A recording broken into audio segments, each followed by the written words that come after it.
Everyone, we are so thrilled to welcome to the virtual stage this evening, Lorenzo Carcatera, #1 New York Times bestselling author of A Safe Place, Sleepers, Apaches, Gangster, and Street Boys, just to name a few. He is a former writer-producer for Law and Order and has written for National Geographic Traveler, the New York Times Magazine, Details, and Maxim. He lives in New York City and is currently working on his next novel. In conversation with Lorenzo this evening, it is our pleasure to welcome Lisa Scottoline, New York Times bestselling author of 32 novels, including bestselling historical fiction novel Eternal. She has 30 million copies of her books in print in the US and has been published in 35 countries. Lisa has served as president of Mystery Writers of America and has taught a course she developed, Justice in Fiction, at the University of Pennsylvania Law School, her alma mater. So without further ado, please help me in welcoming our featured guests, Lorenzo Carcatera and Lisa Scottoline. Take it away, Lisa. Thank you, Dana. Thank you everyone for being here. Thank you to the great Bookhampton and RJ Julia for hosting us for this amazing memoir, which I love. Lorenzo, you know, we go way back. We just have fair warning. I love Lorenzo. I am a huge fan of his fiction and now of his memoir, which is, well, People Magazine Book of the Week. So it's objectively true, but I'm just telling you, I thought it was poetic and moving and meaningful. And we're going to talk tonight about how you made this amazing memoir and why it's so wonderful and why everyone should read it, because I think everyone should. Lorenzo.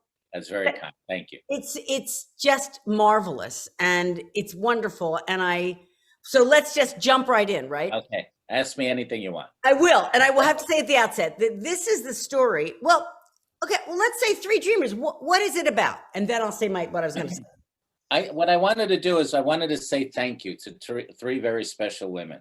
My Nonna Maria from Ischia, my mother, and my late wife, Susan. I just was trying to figure out a way to get them, they've always been alive to me.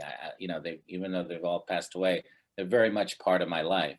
But I wanted to bring them back and say thank you in book form. And then I thought about the writing process. And even though two of them had no clue Nona had no idea what a writer was. To be honest, I didn't either when I mentioned it. I was thinking reporter, something like that. But the word I used was writer. My mother had no clue. She read Il Progresso on occasion and mostly listened to religious radio.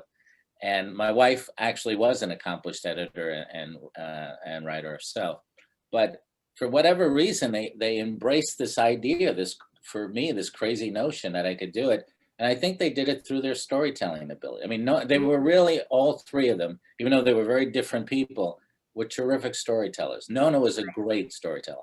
She never lectured. She never, she was very private. For example, she would never ask you a personal question. Even like, where'd you get that blouse or that sweater? She never would ask that. But at the same time, she didn't want it asked of her.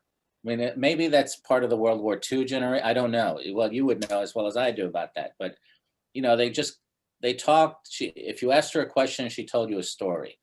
And that story answered it. And she said, life gives you stories. All the stories you need. Yeah. What I loved about it, I found her she was very, she was not well educated, obviously, but she was a very, very savvy businesswoman, very smart businesswoman, and just knew, seemed to know everybody. Everybody knew her. And I mean, the stories just, they're as fresh to me today as they were when I was 14. Now, maybe the difficult part in writing about her was, she got me so young. I was 14. I spent 7 great summers with her. Right. And so I thought that would be a breeze, but it turned out to be much harder than let's back up a minute, because what I think is so wonderful about this is that each of these women, we talk about what they mean to you. And of course, because you're such an amazing writer and you have such a heart, that I think what happens is their story becomes the story of what mothers mean to sons, what grandmothers mean to sons, what wives means to husbands. And That's why the memoir is so transporting.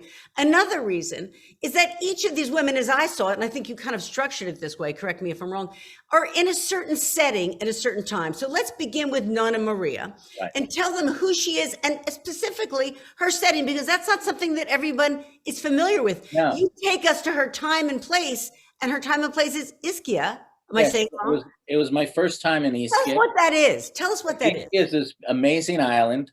It was my first time. I was 14 years old. It was the flight, of course, typical with my father. Everything was on a scam. Round trip ticket was $68 on Alitalia.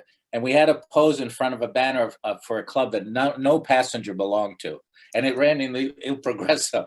But anyway, so I go to this island, and it was the first time I got off. Now they have hydrofoils, but back then it was, a 90-minute ride. You stop for lemons in Brogido, you stop for whatever here and there.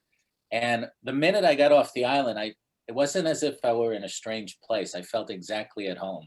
And the first time I saw this old Nonna, who was about, your typical grandma, 4'11". Right, 4'11". My mother and my grandmother both 4'11". She had one tooth, beautiful, thick head of white hair like a cloud. Walked with a limp. Was dressed. She wore widow's black from 1954 until when she died in 75 for my grandfather.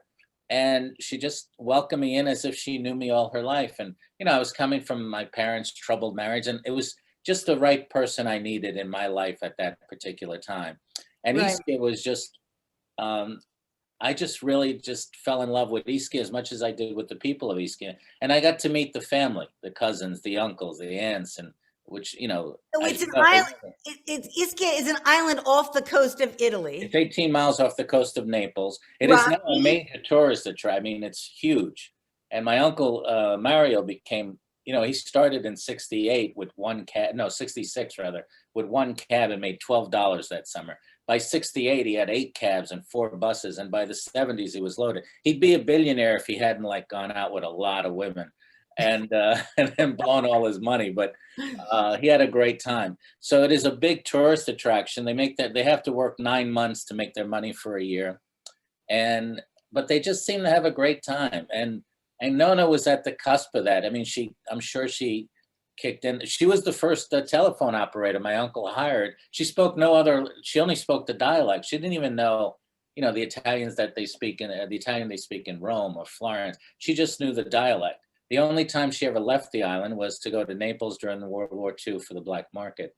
So I just found her a fascinating, I guess, character. She was just, I loved her dearly. She always she drank 14 cups of coffee a day. I love it. This detail of the coffee always percolating, which being Italian, I know they have it all. I don't know. All the time. And it turns to pitch at some point. They don't care. Yeah. And then the other thing she did was I never actually saw her eat anything. But if you showed up at the house, there'd be roasted chicken, stuffed peppers, mushrooms, marinated eggplant. It'd be like a feast. And you go when did she do all this? And then at night, at 6 o'clock, she'd switch to white wine. She never drank water, never. And again, I think that's out of the war because she said water is for plants, not for. I love her sayings. And I think the cooking is so key because when you read this, and amazingly, to detour a minute, the book club materials have recipes. I'm sorry, but women love recipes. I know. And you can have, I am going to make this. Pasta puttanesca is amazing. Yes, it's amazing. And you say to her, I heard you were a good cook. And I love her line. She says, the stove does all the work. Yeah, she never took credit for anything. She never took credit for anything. I didn't do anything. The stove does it. And same with the pants, the story of the pants. The story of the pants. Why don't you tell that? Because I think it's so, I look at this woman and how she took you and took you in and nurtured you with food and every way she could nurture you. Isn't that right? Without making a big spectacle of it. Right. So it was, I think, my 3rd summer there. And I was going to a high school in the Bronx, Mount St. Michael. And the tuition was $65 a month, which my mother and I had a part-time job, and we put the money aside and, pay the tuition. Anyway, my mother called me frantically, as she always called, was frantic. And my father had somehow found the money and blew the year's tuition, whether it was gambling or whatever he did. So I said, don't worry about it. When I get back, I'll figure something. We'll pay him month by month instead of, for the full semester. They'll do that. So somehow, I guess Nonna heard about that. So it was the night before I had to leave, and she said, can you do me a favor? I had the tailor make you the pair of khaki pants. Would you wear those on the plane? I said, yeah, sure, Nona, thank you. So I put them on. I said goodbye. We never got emotional. She always said goodbye, went off to sip her coffee, and that was it. And I always did. So I always would leave fast. I didn't want her to see me cry and make a spectacle of it. Anyway, I'm on the plane, to leave Ischia takes forever. You go by boat to Naples, by train to Rome, and now you're at the airport. And so I'm on the plane, and as I was sitting down, there was like something on the side of the pants was hurting me or nudging against me. So I went into the bathroom, I undid the pants, and it was a pouch sewn into the pants. I ripped the pouch out and opened it, and there exactly in American dollars was the exact amount I needed for 1 year's tuition. I mean, it was amazing. And then when I called her back when I got to New York, and I called her and I said, no, I love you for what you did, but I can't take the money. And she said, listen, I told you he was a great tailor.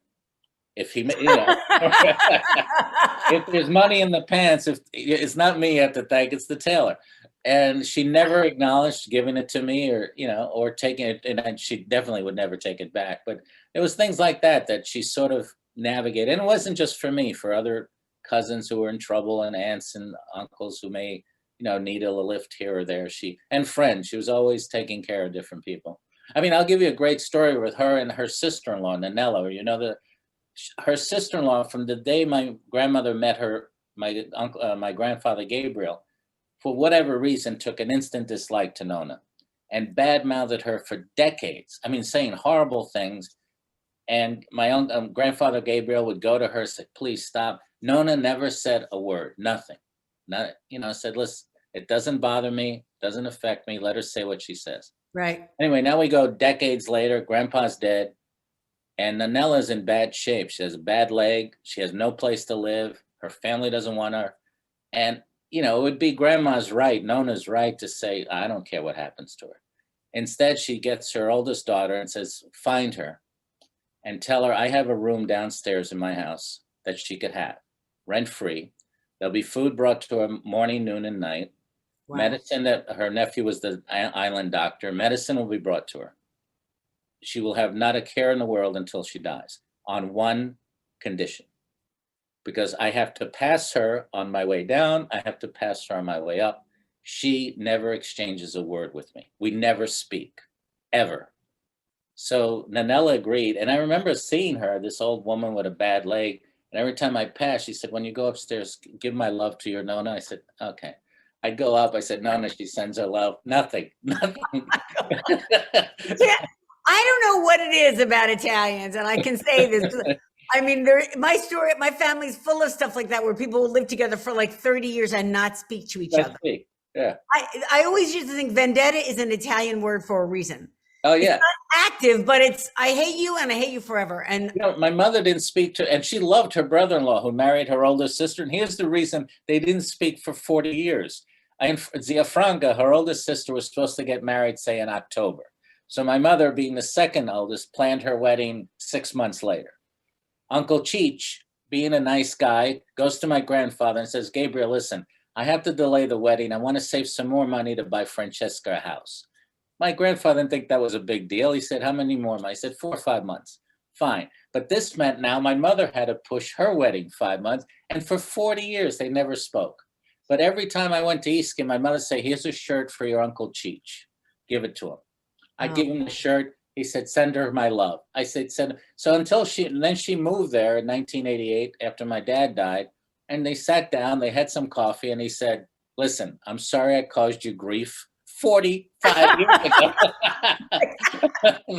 And it wasn't that big a deal, let's be honest, right? But, I apologized. And she said, fine. From then on, they were seen together. They would go for walks with my aunts and everything. So it's amazing because what I love about these stories, first off, they're real. You are nothing but, if not an authentic writer, whether it's fiction or nonfiction. I think these certainly resonate for me, but I know that everybody has family stories that are like that. And I think this made me feel all of that stuff because it's so well described. And so now here's Nonna Maria in this setting, which is kind of exotic for us. I mean, when I look at this cover, I'm transported. Yeah, they did a great job. It is, East is a magical place. I mean, my cousins used to say, if you can't fall in love in Ischia, you can't fall in love anywhere. Uh, Right. it's just, I mean, the food is great. The people are great. They're loud. I remember the first time Susan went there, I took my wife Susan, and 4 o'clock in the morning, it's summertime, it's super hot. They're outside singing, la, la, la, la, la. And she goes, when do they go to bed? I said, never, it's summertime. It's amazing. So and she had such a role in your life. And then if we segue into your mom. Yeah, my mother came from a darker place. She had, by the time mom was 24, I heard from my aunts and uncles that my mom at 18 or 19 was the practical joker. She was always the life of the party. She was always telling you stories, fun. She was always laughing. I never met that woman. Yeah. That woman was gone. So by the time my mother was 24, she had married at 18. She lost a husband. She lost a 6-month-old baby during the war. Right. And her brother died in the war. So then she was a widow for 8 years, and unfortunately, an arranged marriage with my father, which forced her to come here. And it was it was a horrible marriage. It was a horrible 35 years. And she was of that generation. You and I would have walked out of that in a heartbeat. We're not going to put up with this. But she said, this is the bed I made. This is where I stay, and this is where I belong. And it made her bitter and angry and negative sometimes. But I took that negativity as almost as a incentive to prove her wrong. And maybe that was her goal. I remember my first job after high school was at a bank that no longer exists, the Manufacturers Hanover Trust.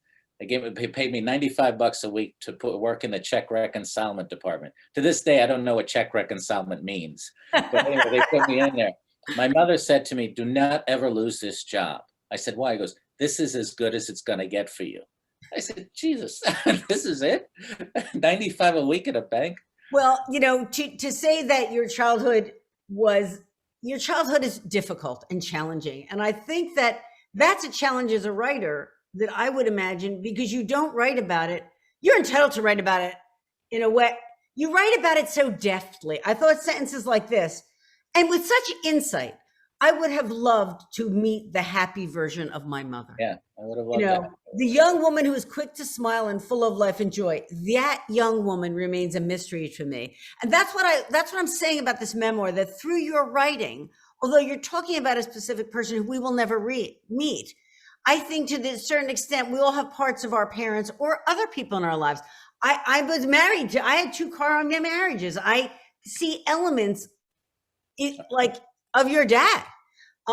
It's really weird. And it makes you understand that when you write about something that's emotionally true, with true honesty and vulnerability and specificity, but what she also did, I think what she also did, and again, I don't know if she planned it, but on Sunday afternoons, she took me to these movies, and there was an Italian theater in the neighborhood. So the first would be a puppet show or some ridiculous little thing. And then they'd show these neorealism films, Rossellini films and De Sica films. To this day, De Sica is my favorite director. And it was the opposite of what we saw on TV as kids with John Wayne, who was 42, and the average age of a soldier here was 19 fighting in World War II. And, the Italians are always surrendering and betraying or running or whatever. In these movies, it was real. And you'd see these women around my mother, all of them crying. And then the movies would end. Some guy'd come out with espresso and plastic with those white dental cups. And, right. And, then they continue telling their stories. And, again, I wasn't a storyteller then, but you sit and you just listen and you realize, the pain that these women went through is real. Right. They lost people that they loved and they cared for in a blink of an eye. My mother lost a 6-month-old baby, and I don't know how you ever get over that. And then a husband on top of that, and then her brother. And the same was true of Nona. Nona lost a grandson, a son that she adopted, and a brother and a son-in-law. So the losses that these women suffered was so real, and yet their lives were on the outside. They leave this little basement of a theater, then they go outside, and their life is just almost as bad as it was from those Right. war movies. You know, they're But treated you horribly. describe that so well. I see you as this child learning firsthand about the power of story. Right. That's why books are magic, right? You see it on the film, and then the women exchange their stories. And because I've always thought that books build empathy and intimacy. Like I walk in your shoes, you know, I find myself underlining things. Oh yes, that's just like this. And that really is, I mean, that's in a way, like somebody says to you, I think, oh, it's Susan who says, this is an education you can't get in school. Right, you can't. You have to live it. And also, you know, you get everything with it. And you know this, you grow up like this, you get their superstitions. You get, I mean, when I first went to Ischia, my mother told me about La Fattura, which Tell about that. That's a great story. La Fattura, I said, what is that, Mom? She goes, okay, you go to someone's house, you don't know them. They offer you a glass of water, but they're not drinking it, do not take it. If they offer you food, don't eat it. I said, what happened? She said, well, that's how your Uncle Mario got married. I said, what? She said, they put herbs or, you know, whoever, I don't know what they put in this thing. She said, you know, your Uncle Mario, wherever he is with a stranger, he'll eat anything, he'll drink anything. So the story went that he was on his honeymoon in Florence visiting his sister, my Aunt Anna, and suddenly he wakes up, like, you know, as if he were, and he says, am I in Florence? And she said, yeah, you're on your honeymoon. He goes, my honeymoon? Who did I marry? And he claims not to know this woman. And it scares the hell. I'm 14 years old. And I'm thinking, do I really, you know, so do I take water from anybody? And I remember the first person to pour me anything was Nona, gave me a glass of wine. I'm going like, you're having this too, right? After she said, your mother told you about La Fattura. Don't worry about it. It's she didn't kind of buy into the superstitions as much. But the superstitions, I think probably every ethnic group has its folkloric component, but my mother was always with the evil eye. Oh, yeah. And it was a world to her where people were all talking jealous of us. I'm like, Mom, we have nothing. No one's, we're the poorest people in this neighborhood. Believe me, no one is jealous of us. But you know, the world is dangerous. And we also have this belief, like if I came to you and I said, oh, Lisa, you're nice, you're nice, you're nice. If they say that 3 times, they're wishing you bad. So I said, they just said I was nice. She goes, 3 times? No.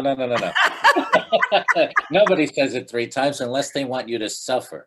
But you know, it's interesting you say the word suffer, because I feel like, and I thought your depiction certainly of your mom, that what, you know, it's heartbreaking because she is not, she says, I'm a prison of my own making. Yeah. And so she feels terrible about it. And I thought it was very, kind of enlightened of her and of you to sort of understand that she can't get out of it. At the same time, she knows that it's horrible and not what she would want for you either. Yeah, and I wonder if she, you know, a lot of reasons. I've thought about a lot about why she didn't leave. You know, yeah. Like I said, you and I would have packed and gone.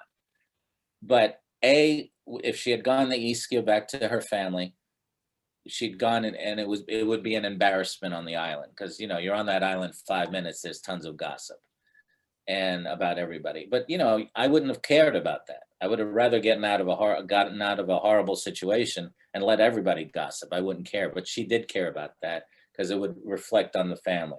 And she felt, look, I said yes. To this day, at least, to be honest, the one question I couldn't answer is why she did say yes. I mean, I know my grandfather was dying. My grandmother didn't have her eye on the ball, and you know, because he was sick. But you know, she could have said no. I mean, she didn't know him that well, you know, and. But you had nowhere else to turn. I do think that there's different times in your life when you don't realize the agency you have. And certainly there's plenty of women in this audience, but I know at times when I'm a lawyer. I'll be at a lunch counter, at a deli counter, and someone will get in front of me and I can't say to the guy, hey, I was here. You saw me. I saw you. Who are you kidding? I go, they just butt in front of me and I don't say anything. I don't know. So, you know, I get why she didn't. And part of it is fear too. She's afraid. I mean, he's very physically violent, a physical guy. And, you know, he'd go up like a match and you're always on tenterhooks, and it made you not want to get married. I mean, you know, when I was a kid, I was saying, if this is what married life is, I mean, that's why Ischia for me was an eye opener, because I got to see my aunts and uncles, and they were all happily married, and they weren't wealthy by any means. They're working class people, and Nona, again, to give you an example of how Nona was not educated. My Aunt Nancy, one of her daughters, married Uncle Benny, who was he had been a POW for 7 years, and he stayed in the military, became the head of the Italian paratroopers based in Pisa. So he and Nancy with their family lived in Pisa, and then in the summers came to Ischia. So when they were engaged, someone said to Nona, what does Nancy's fiance do for a living? And Nona said, he throws himself out of planes. I don't know. I don't know why, but they pay him. That was important to her, that they pay him. And so I said, no, he's a paratrooper. She goes, yeah, well, what does that do? I said, well, he trains people so he makes other people. I said, yeah, forget about it. You got it right the first time. And so my uncle would get a big kick out of that. He said, to everyone else, I'm the head of the paratroopers. To your grandmother, I'm an insane guy who just jumps out of planes. So good. That's so good. Well, certainly that you, through perseverance and sheer intelligence and talent and hard work, you persevere. You have your dream of becoming a writer. Let's get you forward to the happy part where you meet the love of your life. I meet the love of my life. Who at first, who's a wonderful woman. It was true. Susan. At the newspaper, another great setting. We go from Hell's Kitchen, and we forgot to talk about Hell's Kitchen, right, which is and you bring that to life.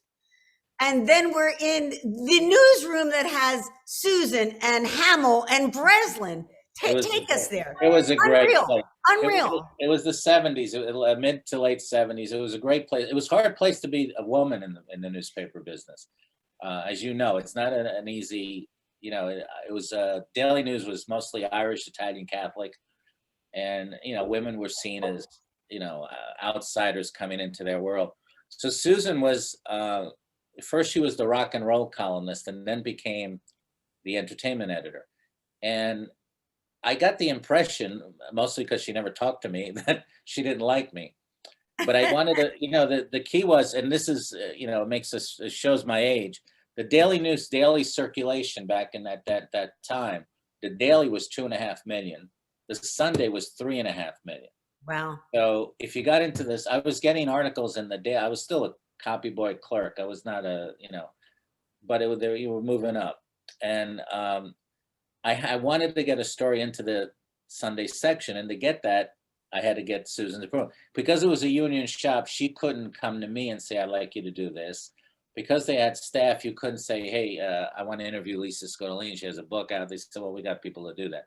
So you had to think outside the box. Okay. So back then, there were only 5 channels in New York, and one of them was going to run a Three Stooges marathon. I was a huge Stooge fan. And I, from what Hamill told me, that always stayed with me. Always know who you're writing for. He told me that when I was 17. Interesting. And so I knew the Daily News audience. I knew what they were like. They were like me. They grew up on the Stooges. And you could always tell the Daily News guy, the first thing he opens the paper from the back, he checks the number, which is on the last 3 digits of the racing track receipts. And if he doesn't hit the number, he throws the paper away. That's our guy. So I got the gumption up to go in and pitch to her. I was really intimidated by her. So I sat across from her, and you could tell she was like, oh, what does this guy want? So I said, listen, I'd like to do a story for you on the Three Stooges marathon. And when somebody gets that look in their eye, like, what? And and I explained. She said, why would I want that? And I explained why. I said, it may not mean anything to you. She was a Bennington graduate, and right. I said, but it means a lot to the editor, to the readers. And she said, well, listen, I can't assign it, and because I don't know if you can write or not. But if you write it, I'll read it. And I said, okay. I took a week. It was a nervous week to write it. Typing it with my parents fighting in the background and the bright dishes going, and and you're just focused on the Stooges. And I didn't want to have her reject me, so I didn't want to hand her the article. So I slipped it under the door of her office. A week goes by before she even, and finally she says, do you have a minute? I want to talk to you about your story. And she said, I liked it a lot. You surprised me. And I'd like to run it. and it just needs some editing, which we could do now. And so she said, just stand behind me. And it was the first time an editor, a real editor, as she was writing, and she said, you know, you have a nice style. You should think about someday writing books or scripts. And, you know, I'm thinking, I'm just happy I wrote the Three Stooges piece and it's running. And then a couple of weeks later, a week, it got a lot of attention for whatever reason. It tells you how the Daily News reader exactly about them. I was called by this organization that said they were the Three Stooges fan club or whatever they were. And they invited me to a luncheon and I could bring somebody. So I went in to see Susan and I said, listen, I explained the situation. She said, and what, she said, why are they doing this? I said, well, they're going to name me Stooge of the Year. Like, that's a great honor. And she said, and you're happy with this? I said, yeah, well. And so she said, well, so you can bring somebody. And I said, yes. And she said, well, you don't want to bring a girlfriend? Or I said, I don't have a girlfriend. I said, but I thought since you were the editor, you know, you'd want to come. And she agreed on one condition, that she not get hit with a pie. And that's how I started writing for her. But I think the relationship was what made it work. Like Sunday, the 16th would have been our 40th wedding anniversary. So what made it work is that for about 3 years, we were just friends. You know, we'd go to screenings together because there was an age difference. And back then she was she was 7 years older than me, but she always said 6.5. But back then that seemed like a long gap. You know, I was a kid, I was 22, 23. And I think she was worried about that. She was worried that if it didn't work out between us, that, you know, it could lead to a, you know, fractured relationship. And the paper frowned on it. They didn't care if a reporter married a reporter. That was different. But a reporter marrying an editor, she was technically my boss. Right. That, you know, that could cause, you know, and it would put like a question in somebody's head. Am I getting the cover story because I deserve the cover story? Right. Am I getting it because I'm sleeping with the boss? And so she decided that we needed to live together quietly, which we did for 18 months, which was both fun. And I mean, I can't tell you, Lisa, how many times I would run into people because they knew I lived in the Bronx. I'd be in her building. I remember one time going in the elevator in her building. She lived on the 17th floor. This guy from the Daily News is there. And he said, what are you doing here? I said, I'm visiting a friend. He hit 12. I hit 14, not 17. He gets off. I get off at, you know, a 14 stopped. I go to 7. I said to Susan, I said, we got to move. This guy, he's visiting. I don't know if he was here or not. She said, well, you know, let's take it one day at a time. Then you go to a party and, you know, guys were hitting on her all the time because she was single at the time and, you know, asking her out, and you got to act like you're cool with that. You know, we're Italian. We're never cool with that. You know, and I'd say to 2 friends of mine, Eddie and Hank, knew about it. They were the only 2 who knew about it. And I'd see some guy ask her out, and I say, you know, you got to stay calm, dude. You just got to stay calm. She's saying no. She said, you know, she's blowing the guy off. I said, yeah, but why is he asking her? You know, so it was it was an interesting 18 months, and then, you know, we decided. And I love the way you describe that in the book. I just want to say that, you know, I think it's very hard as a person who's done in fiction to write about a mature love relationship and a real romance between adults. And I think you did that so well.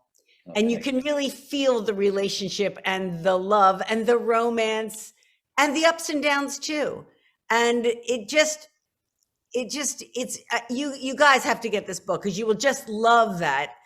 You know, I think sometimes, just really quickly, as a woman, we don't always know what men are thinking. At least I always feel like, what is going on? Like, what is going?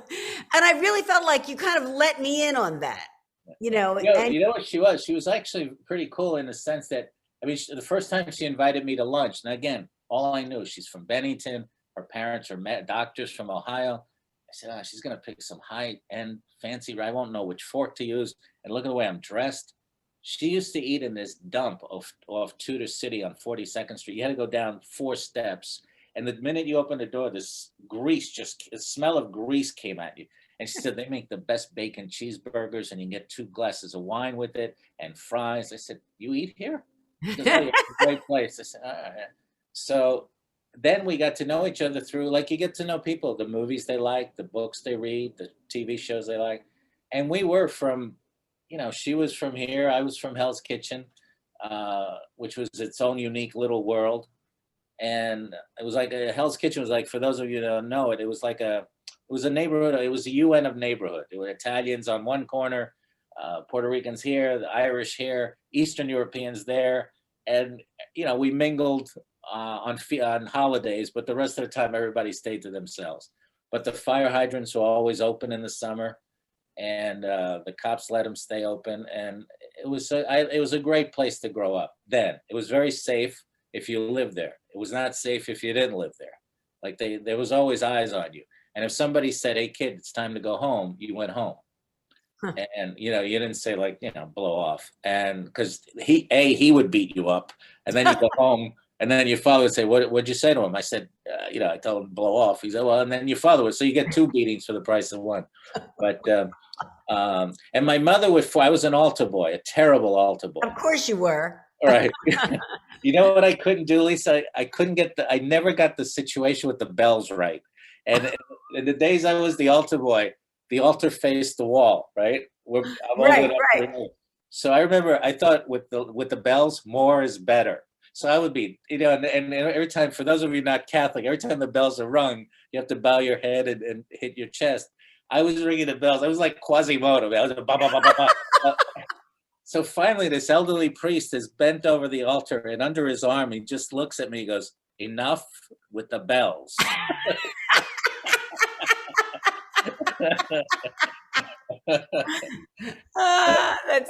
That's great. That's so great. But my mother, because Italian mothers dream of having their sons become priests. Of course. So the minute I became, and the only reason I became an altar boys, there was trips from the school to go to Rye Beach in Westchester.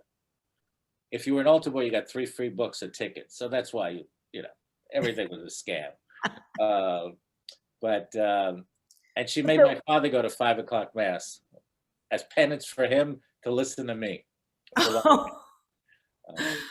And so back to Susan, because I just love the way you read. It's so romantic. I remember the first time I saw her as if it were an hour ago. I mean, it's just beautiful. It was the red boots. She was wearing those hot red boots. Cowboy boots, right? You like those boots. And so at some point it becomes not secret that you're seeing each other. Yeah, we decided to get married. You have 2 beautiful children. And then I moved, and she was right. It would. I left the news about 8 or 9 months after we got married, because it did make life difficult for me more than her. And I didn't care. Pete again, Hamill gave me great advice, as he always did. He said, just spend enough time at this paper to learn, which I'd been there 4 or 5 years, and then you move on. Because if you stay here forever, you'll just be churning out the same stuff and you won't grow. And so I went to Time Inc. for a while, and then I freelanced, and then somehow fell into this wonderful life of books and TV and stuff. Yeah, well, she really encouraged you so much in that. It's what I love about this too, and women will appreciate this, is obviously, Lorenzo, you're a complete sweetheart, and you are not threatened by a strong woman. Because I met her, she was lovely, she was extremely accomplished, she was gorgeous, she was chic. She wasn't true. You guys were true partners. I mean, she really encouraged your writing, and also beyond that, there were some lean years when I was, some of the magazines I was on folded. I was freelancing for magazines you wouldn't let into your house. They're only read in prison, and she still, despite all that, and I thought about quitting a number of times, she still firmly believed that I would be writing books and scripts, and when it finally did happen. She was the only one that wasn't surprised by it. Aww. And, which was kind of nice. Yeah, we were part, I mean, I was lucky enough to cover Italy for the National Geographic Traveler, sadly, another magazine that doesn't exist.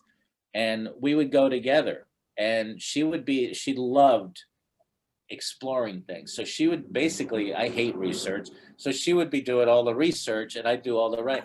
She found in Rome, and next time you go, you should do this. There's 2 guys from Brooklyn started a golf cart taxi service.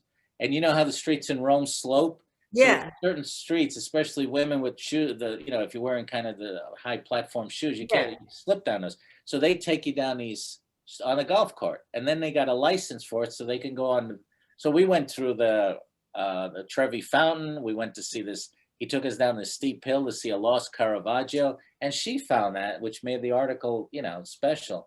So she was really good at stuff like that. And the last piece I wrote was the Lake Como piece with her, and for the Traveler. And that was our way of saying, I think she knew that, she died of lung cancer, and she died in December, Christmas Eve, that December. This was in May. And it gave us a week. I think we were there like 10 days. It gave us 10 days to ourselves. And that was sort of our closure, because she knew it was coming. And we talked about the kids, and, both my kids, Kate and Nick, are very close. And one is 39, one's going to be 35 next month. And, they tease each other and bust each other's chops, but they're very close to each other. And she wanted that to continue. It was important to her because I didn't have it, she didn't have it. And she wanted them to have it. And then suddenly Ischia became important to my kids. Right. For different, Nick likes it for Nick has made a ton of friends. And there's a restaurant, you have to go to Ischia. Everyone here has to go to Ischia. I want to go to Ischia. I do. There's a restaurant called Da Salvatore. Its father and son are the owners, and the mom and the wife do the cooking. Pop comes out, he's about 80. He's just wearing a Speedo. He takes the order, right? The son comes out, he's in his 60s. He's wearing a Speedo. He brings you the food. It's amazing. And the food is fantastic. And I've taken friends there. I've had lunch there with Nick and Nick has become part of their family. I mean, his photo shoot is more with them than with members of my own family. And when they see him, they say, "Oh, so Nick, come here." And so he loves it for all of that kind of stuff. And Kate likes it because she can go up to the vineyard and hike it and then go see where Nonna Maria is buried and all that. So long after I'm gone, I think they will continue to take my grandson now up when he's old enough and get a sense. And that's why I think this book is important for another reason. It's for them, for my kids, and for my grandson as well, to know these three women. Just like, as you said earlier, most men, men don't like to talk about it as much, but if we think back on it, it's the women that really have shaped us. I mean, the women who've guided us, the women who've loved us. I think we just, take it for granted in some ways, or maybe it's for, I don't know, whatever reason, maybe it's macho, we're kind of reluctant to talk about it. But I do think we've been influenced much more by women in our lives than by men. Well, that was what I took, one of the many things I took away from your novel, your memoir. And I think it's so interesting because isn't that a lovely statement, everyone? I mean, and I think you hope that, and you really show that in a way that I hadn't really understood. And also, we talk about family, but what I thought was so great about this is that, you describe these generations, it's generations. Yeah. And you see how one to the next, and what you take, what you leave, what you made with Susan, and you bring us full circle in the end with the kids. Now, I said to myself, I have to talk to him about this and not make him cry. Now I'm crying. I said, I don't even have Kleenex, but I have toilet paper. But I just feel like it. I felt that at the end. I mean, I cried at the end, and it's very, very moving. And I don't know how you wrote something so moving. This could not have been easy to write, friend. No, it wasn't. And looking back, there's one thing I wish I had put in there in Nona's section. Nona always sat. There were only two pictures in her home.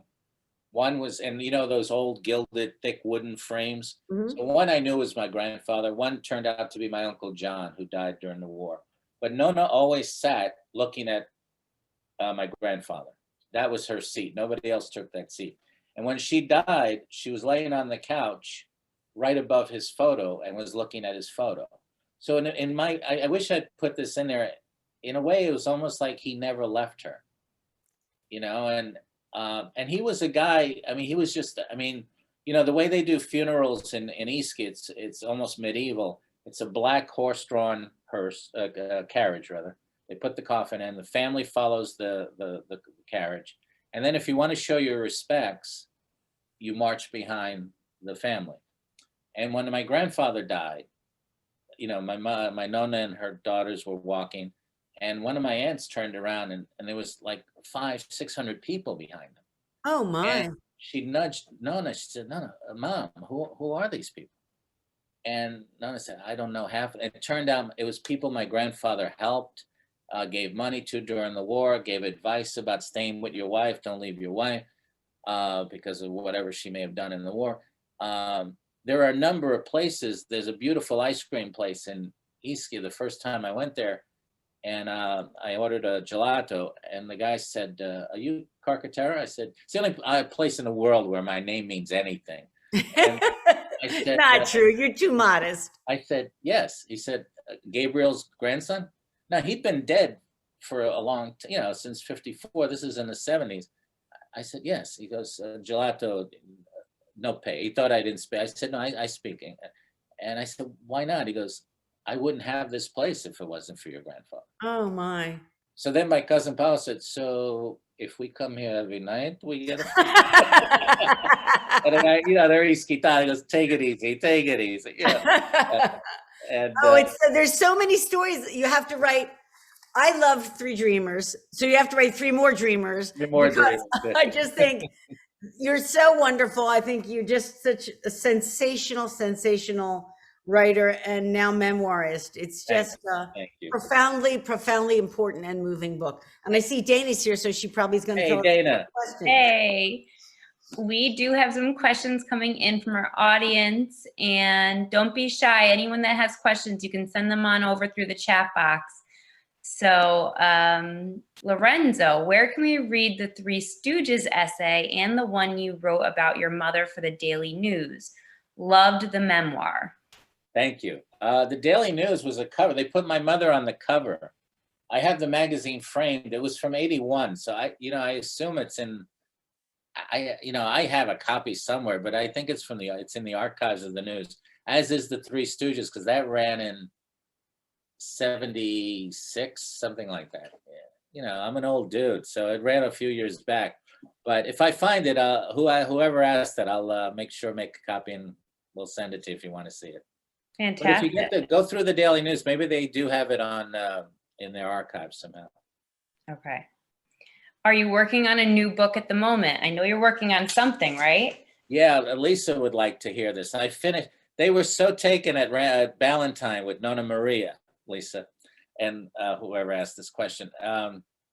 They loved her, so they called me. This is over the last summer, after I finished Three Dreamers, and said, "Listen, what would you think about making her a fictional detective solving crimes on the island of Ischia?" So I didn't want to tell them up front. You never say no, right? I didn't want to say there's no crime on the island of Ischia. There's nothing, I mean, I think the last crime was in 1945. So I thought about it, and I finished it. I just handed in the second draft. There's one more little fixes to do, and it's called Nonna Maria. And they want to do it like 1930. Remember those 1930s mystery covers? So it's called Nonna Maria and the Case of the Missing Bride. And I have to say, it was a blast. I got to hang out with her again for 3 months. She's exactly as she is in real life. She drinks a ton of coffee. And Nonna drank her coffee Ischia style, which is not just a thick espresso, but she would put 2 small pieces of chocolate in it, a shot of Stock 84, which is Italian brandy, and 3 sugars. And she drank like 12 to 14 of those a day. And it was fine. It was like, didn't have high blood pressure. Her nephew, who was the doctor, just couldn't believe it. But one time her blood pressure did start going up, and he said, "Zia, take one of these pills." He'd make house calls. He said, "Take one of these pills a day." I was there. He said, "Lorenzo, pour her a glass of water." And she said, "Do you want me to take this pill?" I said, "Yeah." He goes, "Then pour me a glass of wine. I don't drink water." So he looked at me and goes, "What are you going to do?" He goes, "All right, give us some wine." So she took the wine, and he said, "Just take it every day." And he said, "Maybe this is just a suggestion. Instead of 14 cups, how about 8?" And and she said, "I don't count them. You count them." So she's now a detective. We'll see how that plays out. It'll come out. I think it's coming out in April. That Nonna Maria. Yeah, that's right. We can't stop her. What was the writing process like for Three Dreamers? Was it hard to put to words? There were parts that were really difficult, with my mom especially, reliving that stuff and, the violence and the debts and because, I was very much a part of that, but not as much as, it didn't have the same physical impact on me that it did on her, obviously. And, every time for my mother, every time a phone rang or there was a knock on the door, it was never a good thing. And so that was really hard reliving that. The Susan section was great early on because it rekindled how we met and all of that. And the last section, obviously, when she's dying, was difficult to go through. The Nona section was, I laughed a lot, but I cried a lot with Nona. I mean, she just touched your heart in a very special way. So, it's just typical, like with any book, even some, novel you write, you get emotional about it. And what was the best thing about it, writing, was that, and this may sound strange, but it was like they were here in the room with me, as I was writing it. So there's Nona, there's my mother behind me, probably yelling at me, and Nona drinking her coffee, and my wife getting ready to edit my purple prose, and right. So it was a comfort to have them with me. It didn't take very long to write, and it took, I think, 3 or 4 months, which for me is not a long time. So, and it was the first book that I've outlined. I don't usually outline my books, but it was my agent's idea to, maybe you should outline, because I was going to spec it out and then see if anybody wanted it. And her idea was to outline it so you see if the stories are there and real. And then that worked out. So I'm really grateful that I did that. Well, what a beautiful tribute to the women in your life. What would you say the greatest underlying message readers will uncover from Three Dreamers is? To think about the women in your own life, to really think about them. And if you embrace these 3 women, Nona, my mother, and Susan, that's great. I love you for that. But think about the women in your own life who your mother, everybody has one, your mom, your sister, your aunt, a cousin, somebody who touched you in a special way that you may not even realize it's put you on that path. I'm sure Nona, if she were around today, would not credit herself with helping me become a writer. I mean, it would just never even dawn on her that she did any of that. But she did without knowing it. Or maybe she did know. Maybe she was a lot savvier than I thought she was, street smart than I thought she was. My mother too. My mother told great stories, horrible bedtime stories, but because they all ended in death, with fiery death and devils. And, it's like, Mom, seriously, stop. just stop. I get it. And my mother was big with Padre Pio, and Lisa knows Padre Pio. And, obviously all the men thought it was a gimmick. Padre Pio, for those of you who don't know, is the priest who, he's a saint now, who every time he served mass bled from the wounds of Christ. And, my father would always say, come on, this guy would bleed out by the time we get to communion. And he said he's already got the gauze ready. He's got the gauze going. And so, whereas my mother goes, it's a miracle. It's a miracle every time this man said. And one of the miracles was apparently there was a man who lost his sense of smell and his eyesight. And Padre Pio gave him a rose, and he smelled the rose. So that was one of his miracles. Of course, the guys in the neighborhood in Hell's Kitchen would say, well, if he's going to do the guy a favor, give him back his eyes, is what I'm saying. Make him see. Who cares if he can smell a rose? The guy still can't see. So it was you couldn't win. So you get it from the street, you get it from at home. So the religion was an issue. They all believed, or they pretended to believe, but my mother was a devout. Nona, on the other hand, never went inside a church, never. And she'd sit outside the St. Peter's. And I asked her one time, I said, no, why don't you go? Because everybody in Ischia goes to Mass. And she said, every time I go in there, they ask me for money. I'd rather be out here. It's quieter. And she said, and one day I will be there, but I won't have any choice in the matter. So, but my mom was super religious, and Nona wasn't. This one is for Lorenzo and Lisa. Do you have a favorite author, and what are you currently reading? Go ahead, Lisa. Oh, she needs her. Oh, she's muted. Hang on.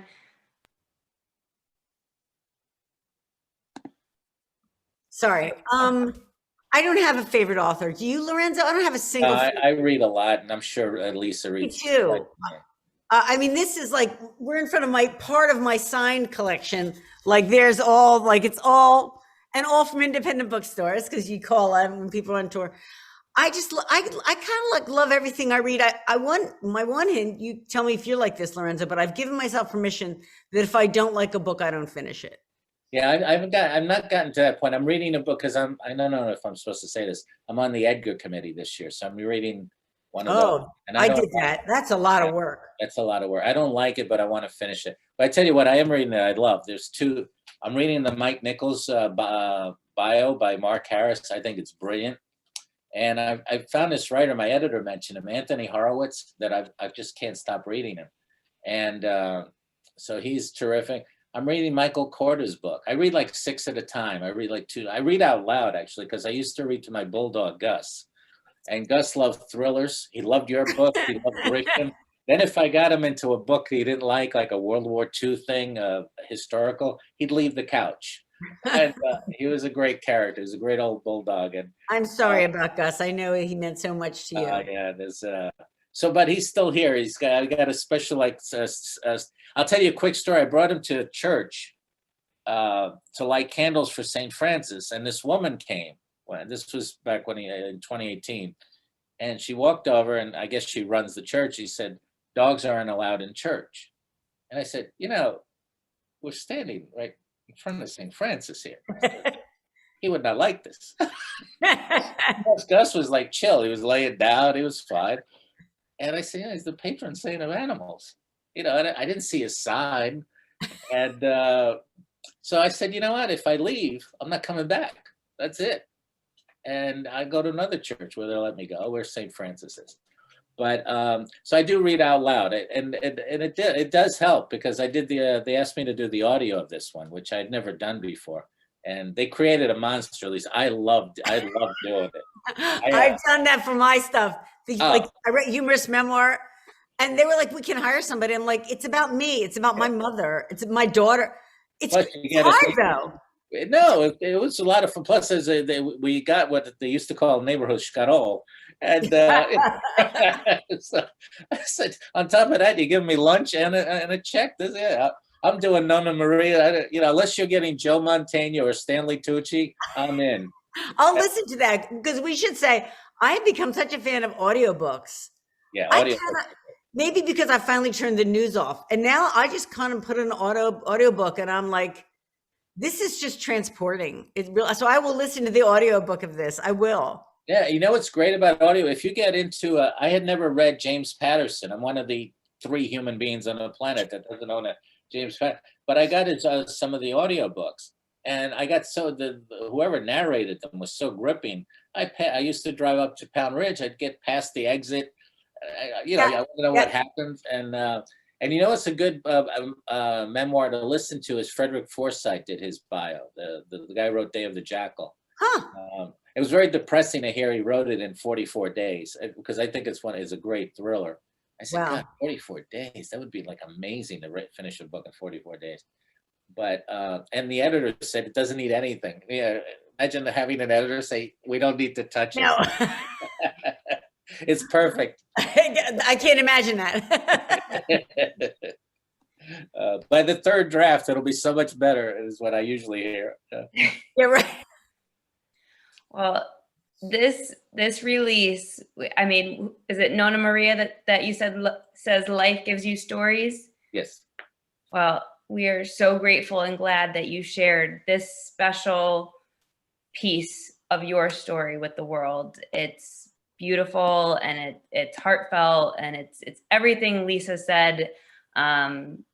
If you all have not picked up your copy yet, it's such a great addition to your bookshelf. One that you love. It's just, we're just thrilled about it. So I agree. I loved it so much. And you can, it can be good summer reading too. It's nice to just be transported and to feel someone's heart in a memoir. I don't think it gets better than that. I really don't. You know, real quick before we wrap up, somebody called, you know, the movie producers are sniffing around it now. And somebody called and said, did your grandmother at all resemble Sophia Loren? Because she's from that area. And whose grandmother looks like Sophia Loren? Seriously. And I said, you know, she was always taken for Sophia Loren. People would say, who is that? Dead ringer. Yeah, that must be Sophia Loren. Well, Lorenzo, Lisa, thank you so much. Lisa, thank you so much. Thank you, Dana. Thank you, Victoria. Thank you all. Take good care of this bookstore. Yes, thank you all of our guests for supporting our authors and our local independent bookstores. You know it means the world to us. Three Dreamers, a memoir of family by Lorenzo Carcatera, and Eternal by Lisa Scottoline are out now and available for purchase at Bookhampton, R.J. Julia Booksellers, and Wesleyan R.J. Julia Bookstore. And remember, signed copies of Three Dreamers are available at Bookhampton while supplies last. So grab those copies. I love the way, Lisa, don't you love the way she says your last name? I do. Yes. You said it right. I'm Italian too. There you go. There you go. Yeah.